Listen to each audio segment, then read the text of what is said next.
Well, there is some breaking news that is happening all over the state of Ohio right now, folks. This is a major OGO announcement for our membership. This will affect our gun rights for at least the next 2 years.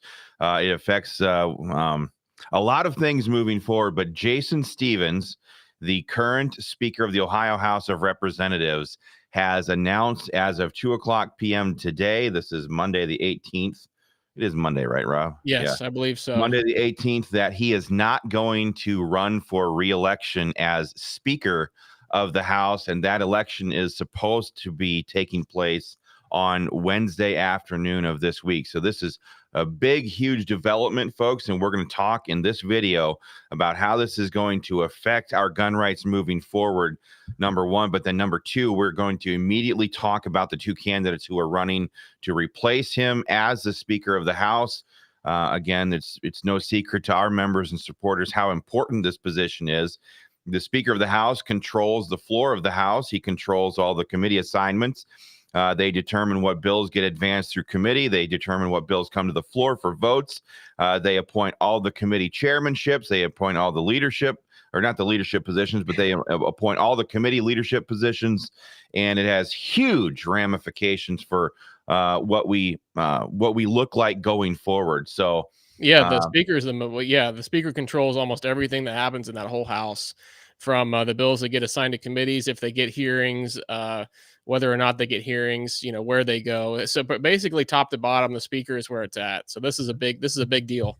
Yeah, currently, as OGO members know, we have been fighting hard to get the Ohio Second Amendment Preservation Act out of the House of Representatives. That bill has been stuck now in the House Rules Committee for months and months and months. That is a committee that is directly controlled by the Speaker himself. He is the chair of that committee, and that's where that bill has been sitting, languishing this entire time.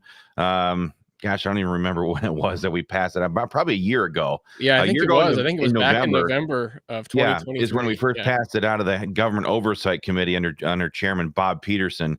But that bill has been sitting there, not moving, because of Speaker Stevens' decision to not move it. So, Rob, let's just talk about this a little bit. There are two candidates now who have emerged in the last little while. Well, one of them has been running for the Speaker's gavel since about 2021 now. Yes. And that is he's still the current state senator and Senate President Matt Huffman. And he is running against Representative Tim Barhorst. Tim Barhorst was not on anybody's radar until about I don't know, 6 hours ago, Rob. Yeah, I think it officially got Oh dear, we're having some connection issues with Rob right now. Announced this morning, or leaked, or whatever you want to call it. Yeah, Rob, I think we're having some connection issues with you. Sorry about that. But, anyway, I'm gonna bounce him off. Maybe he can restart his computer there, folks. Sorry about that. Nah, we're having a hard time hearing you, Rob. Are you back? I think I'm back. Sorry about that. I'm not sure what's going on with my connection here. Yeah, no worries. We're talking about Tim Barhorst. Let's just tell folks about Tim Barhorst here for a minute, because people know a lot about Matt Huffman. If you don't know a lot about Matt Huffman, we're about to remind you. But let's talk about Tim Barhorst here first and foremost. Tim Barhorst, where's he at on our Ohio gun owners candidate survey, Rob? Yeah, he's a 100% signer, 100% pro-gun signer of our candidate questionnaire. When he first ran for the House back in 2020, I think it was 2022. I think it was 2022. He signed our candidate survey 100%. He ran in a pretty hotly contested primary against Lily Vitale back up in that kind of like northwest Ohio House District 85, which is like Urbana, Bellefontaine, all that area up there. Yeah. The former home of Representative Nino Vitale, who was a big-time champion for gun owners here. Yeah, but of course, Barhorst pledged 100% pro-gun support, said he'd vote for SAPA and everything else, all the good pro-gun stuff, real constitutional carry, rail, stand your ground, protections. So he at least pledged on paper that he was 100% pro-gun. Yeah. As a lot of OGO members remember, in our effort to pass SAPA, the Ohio Second Amendment Preservation Act, which simply says that Ohio cops can't be used to enforce federal gun control, There's been a lot of lies about the bill that have been being put out by the Ohio Political Law Enforcement Associations, the Anti-Gun Lobby, which is the FOP, the Fraternal Order of Police, and the Buckeye State Sheriff's Association. I've talked with Tim Barhorst about our SAPA bill, even the way it was written, and he is 100% supporter of the bill. He would absolutely vote yes on this bill on the floor. And for him to step up and say that was a pretty big thing, because a lot of county sheriffs were misinformed about the bill by the FOP, by the Buckeye State Sheriff's Association. They 100%. said the bill, if it became law, would do a lot of things that it would not do, even though it's written right there plainly in the bill. But Tim Barhorst said, yeah, I'm a yes on that bill. There's no question we need to do this while we have the votes to make sure that we're protected against federal tyranny. Now, the threat of federal tyranny is waning by the hour as Joe Biden's presidency sunsets, thank God. But 4 years of President Trump doesn't mean that we'll always have a Trump in the White House, or that we'll always have somebody pro-gun. In fact, as we still, as a country, fund the education system that's cranking out these mindless liberals at record paces, I think long term we'll still be in a gun control defensive position long term. So I agree. Tim Barhorst, in my personal conversations with him about this issue, says, absolutely, we've got to get that thing done while we've got the votes. That's what voters gave us the political power to do these things for. And I was sitting there thinking to myself, where have I heard this before? Well, we heard it big time when President Trump first got elected. People elected him. He went up to D.C. A lot of people were skeptical, and then he started delivering big time results. We see this happening right now in Washington, D.C., where he is appointing people that will get the job done rather than going to the normal nepotistic political appointment system where they just pick people who are, I don't know, they mark the colors sometimes. Right. They're a bunch of DEI hires and stuff like that. Yeah. We see President Trump delivering right now in D.C. Tim Barhorst adopts that same mentality where, he's like, hey, let's get the job done. So he understands SAPA. He understands why it's important to pass it when we've got the votes.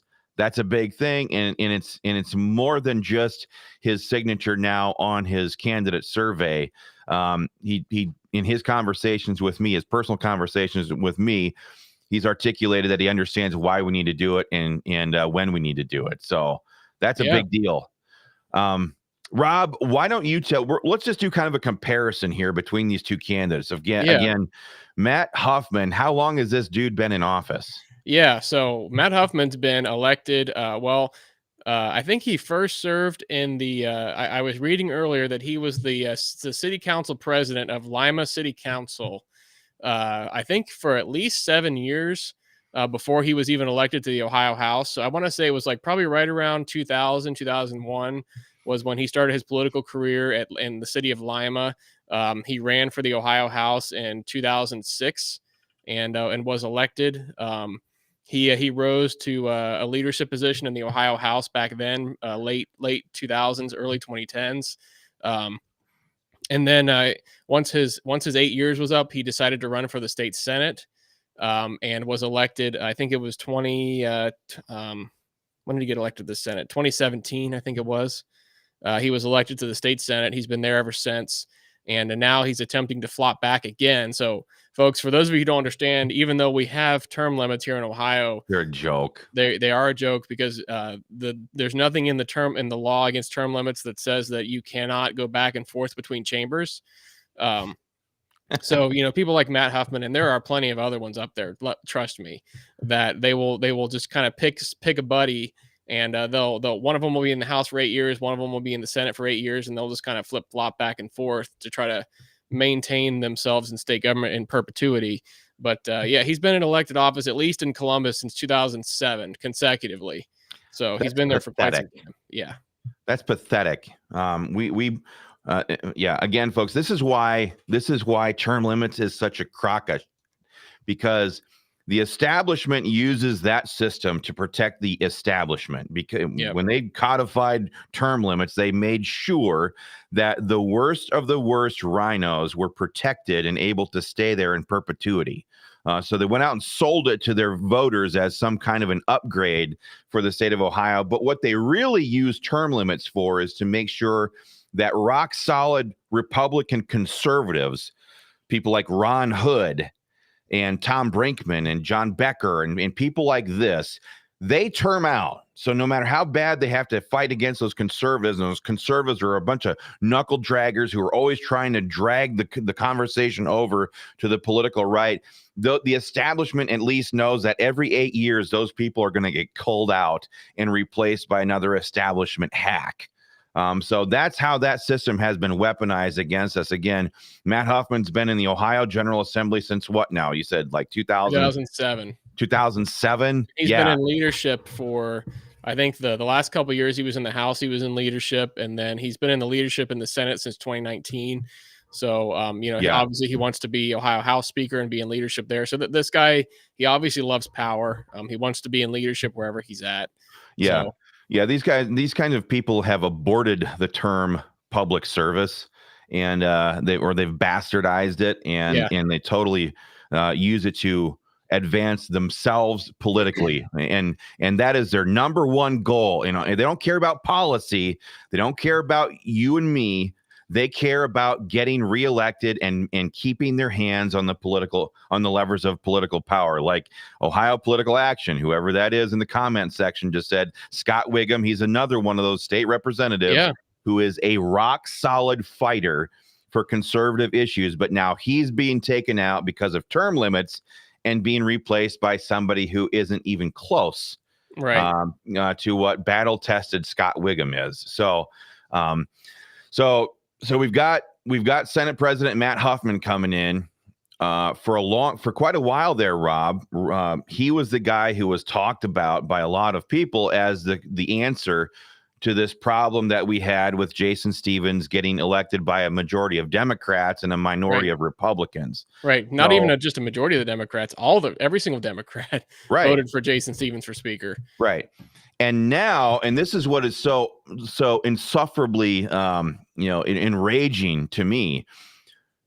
I saw a clip and I saw a news article just a little while ago that said that Matt Huffman himself was now in talks with the Ohio House Black Caucus. Right. I heard the same thing. One of them are Democrats. Of course, they didn't let Josh Williams, a conservative Black Republican representative, they didn't let him into that caucus. They kept him out because, that doesn't fit the narrative. Right. But there's Matt Huffman going right back to the same problem that we had before, going back to the Democrats to try to get elected. So that's a big fat problem, don't you think, Rob? I mean, I don't think the Democrats are definitely not. I don't think there's a single pro-gun Democrat left in Ohio. No. So I'd find it, I don't think that bodes well for gun rights at all. Yeah. So if you're sitting there wondering, just give us some more information about Matt Huffman. Let's do that for him. Rob, how many times have you and I personally, I know I myself have been at the State House many times without you even, but how many times have you and I together, while we're there on a House committee or a Senate committee or something like that, how many times have we gone up to the Senate president's office right down the hall there from the Senate chamber and requested meetings with Huffman himself? Oh, at least 2 or 3 times at least. I've been with you. We've gone right up to his office and said, knock, knock, knock. Hey, we'd like to talk to the president. And they kind of just shove us off to the side and say, sorry, he's too busy, or he can't right now, or, with no indication of any kind of, hey, we'll work this out in the future. We'll get you guys in. Nothing. It's just always, hey, beat it, scram. We don't have time for you today.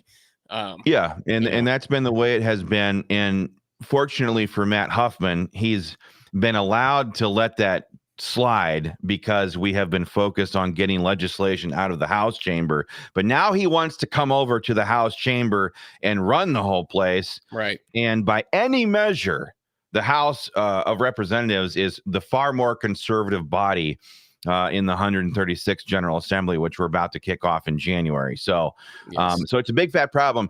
Rob, if you've been with me for 3 attempts to try to meet with the speaker, I bet I have personally gone to that desk or sent text messages or walked down that hall and requested meetings on behalf of our membership with Right. him or with his legislative staff. I bet I've done it 15 times. If Yeah. you and I have done it 3 times, I've done it 15 times Right, and I've even made personal phone or not personal calls, but calls on behalf of Ohio gun owners to his office, requesting more and meetings. have not gotten any return phone calls Yeah. whatsoever. Yeah. That's the point here, folks, that I want to make to you is that Matt Huffman does not take, um, he does not take his responsibility to advocate and fight for the Second Amendment with any kind of sincerity whatsoever. To him, we've talked about this for years now here at Ohio Gun Owners. To him, Republican gun voters are simply a poker chip to be played when it's convenient for him. Right, Uh, right, by any measure, we are the state's largest gun rights organization. We have far more of an aggressive and active membership in every single county in this state. And there's him with his ridiculous spokesperson. What's his name? Portney or yeah. something like that? Fortney, I think Dave Fortney, right? Yeah, Courtney Kardashian. I don't know. yeah, That's about the brain power that they've got over there, but they have refused to meet with us time and time again.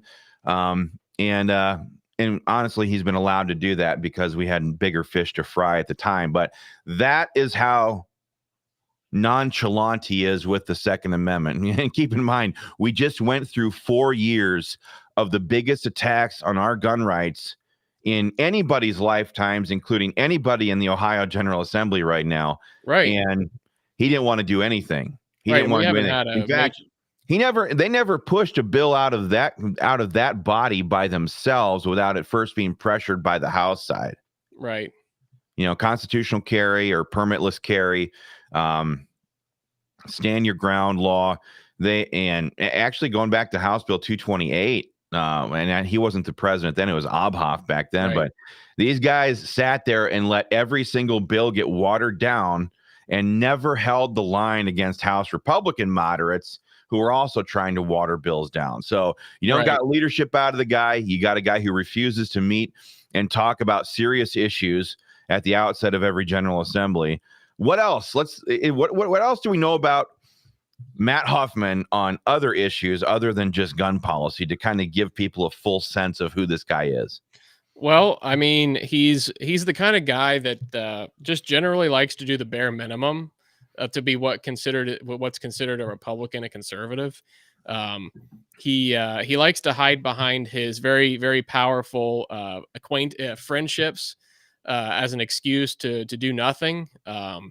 And by nothing, I mean literally just either doing nothing or just maintaining the status quo, which is also nothing. So I guess nothing, nothing Yeah. is the answer. But Well, that this guy, like one of the big things that passed when shortly after I moved to Ohio, moved my family out to start Ohio Gun Owners and everything. One of the big things that was controversial that the conservatives did something good on, and that all the liberal rhinos, voted bad on, was the gas tax. How did he yeah, vote on the gas tax? well, he voted for it. Of course, he voted to raise the gas tax, just like all the rhinos did.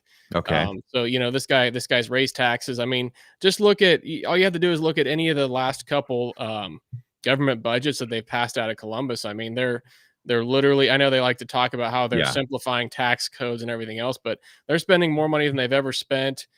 They're raising fees. They're doing all kinds of stuff. They always shuffle money around. They might say, "Well, look, we lowered taxes," but they'll raise all these different fees. They'll increase cat taxes, permits, licensure fees, everything else to generate as much revenue or maybe even more than they had before.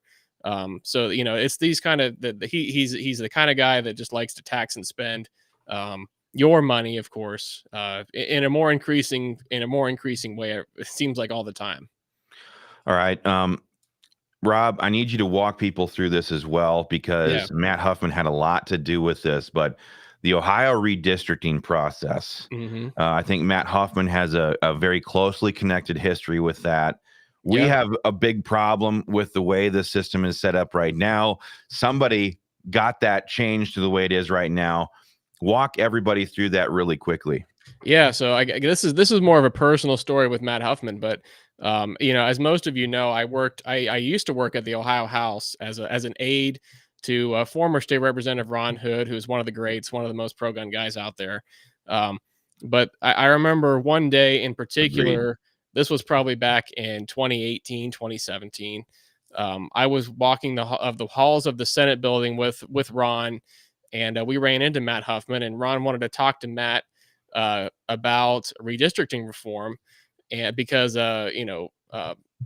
Senator Huffman at the time was floating this idea that we needed to pass a constitutional amendment to basically kind of make some concessions to the left on how districts are drawn, so that way we don't get something worse later. Which, of course, we know that the worst later actually did come anyway. Just this past election. Just So in full disclosure, folks, what you heard there is the tried and true political tactics of a political dumbass.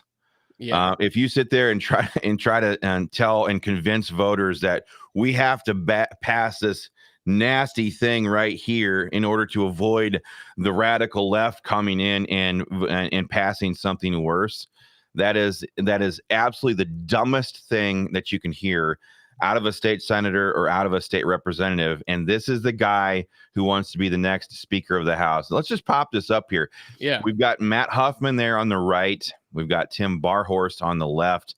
And again, we're talking about Matt Huffman in our current description here, who subscribed to the political stupidness of passing something bad. Otherwise, you'll get something worse. right, So honestly, a lot of this stuff, a lot of the problems that we have with redistricting right now in Ohio, and thank God we just defeated their attempts right. to Issue 1, yeah, gerrymander everything to hell and gone in the last elections on November 5th. But a lot of the problems that we're facing right now point right back to and originate with Matt Huffman. yeah. Well, because look, the process we had before, it was only a majority vote of the commission. Granted, there were still Democrats on the commission, but you could institute a 10-year map of districts based on the census. Every on the 10th every 10 years, Right. based on a majority vote, which kept it totally in control of the legislature. To the system that we have now, where the Democrats can, if you don't get all the Democrats on board, you can only draw districts for 4 years, and then also you have the Supreme Court has jurisdiction. So it's just a convoluted mess that we have now that we're going to always have to deal with. And it makes the left even more wanting to totally redo how it's done, because it's just so horribly done now. So we took Thanks to something Matt great, we Huffman. made it worse, and part of the reason we have to blame for that is, at least in part, from Matt Huffman. That kind of political genius does not belong anywhere near a speaker's gavel, in my opinion. That's absolute malfeasance and stupidity. And the other thing that it shows is that he doesn't understand the enemy that we're up against. Yeah. They're playing for keeps. Matt Huffman is playing for Matt Huffman when he makes deals like that, and that's just absolutely stupid. I mean, if we talking about deals for Matt Huffman, I mean, just look at the quality of legislation that we got out of the Ohio Senate when it comes to permitless carry and duty to retreat repeal. Yeah, I mean, we had some beautiful bills already that have been introduced for decades. Like real constitutional carry has been introduced in the House since the late '90s by no other than Ron Hood. So this legislation was not new.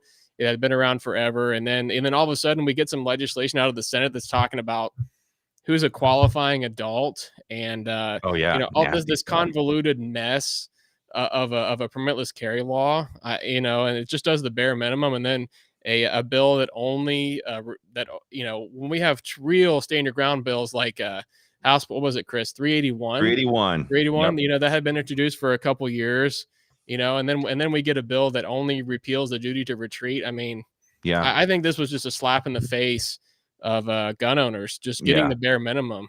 Yeah, And, that was a particularly nasty one. Kyle Yeah. Kaler was the state representative. He ran an amendment to gut the immunity provisions out of it. And he gutted the portions that codified a pretrial immunity hearing, so you could prevent what happened to Kyle Rittenhouse, for example, from happening to you if you were forced to use a firearm for self-defense. Matt Huffman went right along with it. Right. He choked down that bag of absolute disgusting compromise, and then went out there and crowed about it like he was God's gift to the Second Amendment. No, Yeah. So just all that to say is, this guy has a record of doing the bare minimum, not doing what gun owners deserve, treating gun owners like the kind of serfs to be farmed for their votes, and yeah, only to be pandered to at election time, not yeah, not serious about passing real policy, and just being an overall choke artist in the Ohio legislature. yeah. I would say that it's time to vomit that stuff out of the Ohio political um, uh, atmosphere or climate. I think what happened on November 5th, at least on the federal side of Yeah. things, was an absolute mandate that the old way of doing this stuff, the old way of protecting the political class, is destroying our country. It's destroying our state. It has destroyed our schools, and Yep. people who elevate their own personal power above everything else have got to be flushed down the toilet of history. Yep. And when I look at people like Matt Huffman, that's exactly what I see. Somebody who is far more interested in maintaining his own political power than in actually advancing conservative policy or fixing anything. Um, Right. and quite frankly, that's what I love about Tim Barhorst. If he is going to be the alternative to Matt Huffman, personally speaking, and of course, we don't have a vote in this, right, Rob? I Right. mean, this is No. a Republican caucus only. Yep. Um, only elected members to the 136th General Assembly, which is going to kick off in January. Only those people who just won their elections get to go to this meeting on Wednesday and cast their vote. But between those two, I think the choice is crystal clear. It should be Tim Barhorst. This guy understands that the old way of doing things is destroying our culture.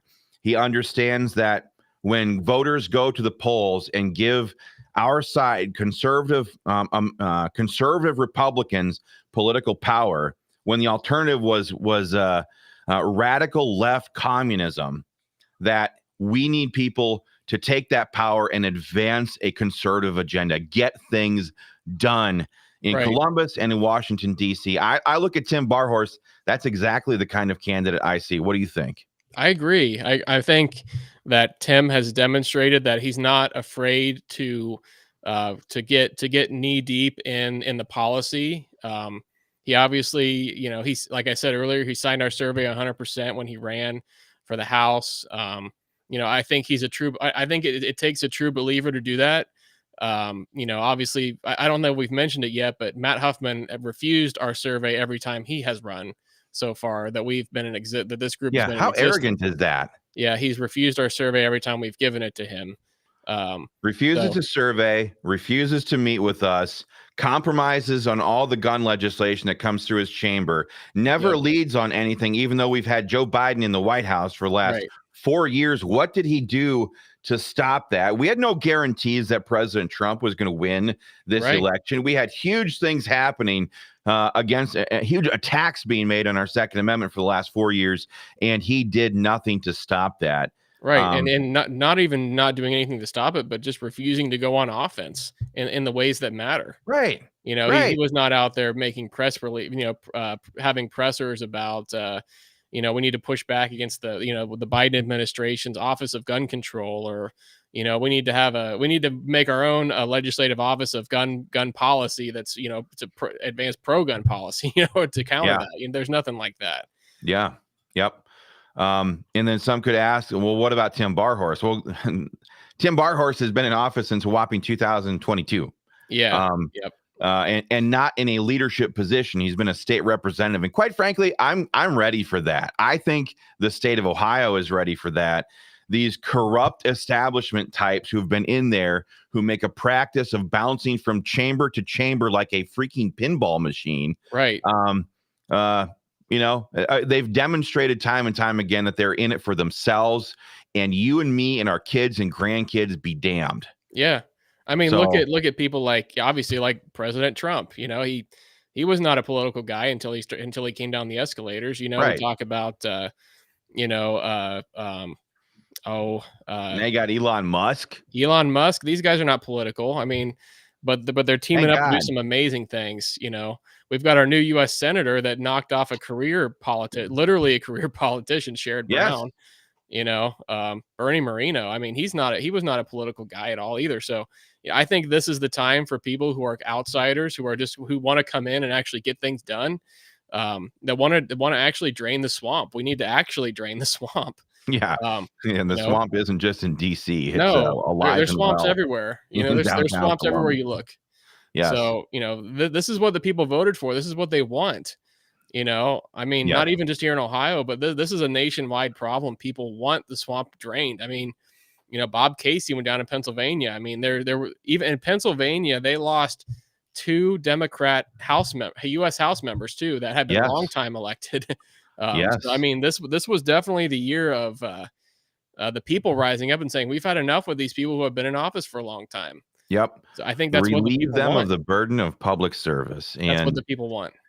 that's exactly right. So, folks, that's our breakdown of these two candidates. Again, if you missed it today at 2:00 p.m., Jason Stevens, the current Ohio House Speaker, announced that he would not be running for re-election to that post.